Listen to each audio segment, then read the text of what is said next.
কারণটা হচ্ছে আমি একজন সাধারণ কর্মী তৃণমূল কংগ্রেসের 1996 সাল থেকে মমতা ব্যানার্জির আদর্শে চলা একজন রাজনৈতিক কর্মী।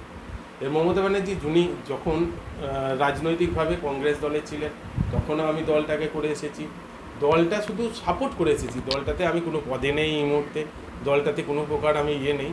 কিন্তু আজকের দিনে দাঁড়িয়ে যে পরিবেশ তৈরি হলো দলটা হেরে যাওয়ার পর, দলের যিনি জেতা এমএলএ তিনি মানুষের পাশে এই মুহূর্তে একদম নেই। মানে মানুষের পাশে বলতে কি, যিনি বিজেপিকে ভোট দিয়েছে তেনার পাশেও উনি নাই, যিনি তৃণমূলকে ভোট দিয়েছেন তেনার পাশেও নাই। উনি তো সবার এমএলএ, ওনার জন্য সবাইকে মানে সবার পাশে থাকা দরকার। এই মুহূর্তে উনি কারোর পাশে নেই, পাশে না থাকার ফলে আমরা কর্মীরা খুব বিপন্ন। এবং সেই জন্যই আমি আমার ব্যক্তিগতভাবে আমার মনে হয়েছে যে আমরা যে ভোটটা দিয়েছি, আমার ভোটে জিতে গিয়ে উনি এমএলএ হয়ে গিয়ে ওনার এমএলএর যে সিটটাকে তিনি টাকার বিনিময়ে হোক বা নিজের পিঠ বাঁচাতেই হোক নিজেকে সহদাগ করছেন।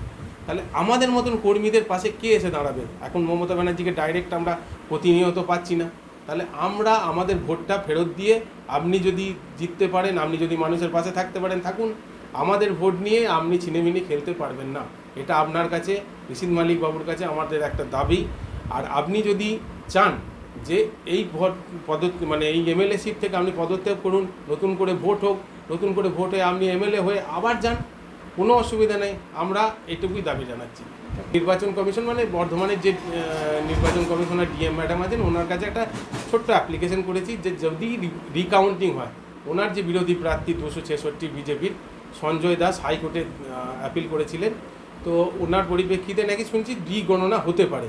যদি হয়, যদি সেটা হওয়ার চান্স নেই, যদি হয় বা আইনত যদি সম্ভব হয় যে আমাদের ভোট ফেরত দিয়ে ওনার ভোট গণনা করার জন্য।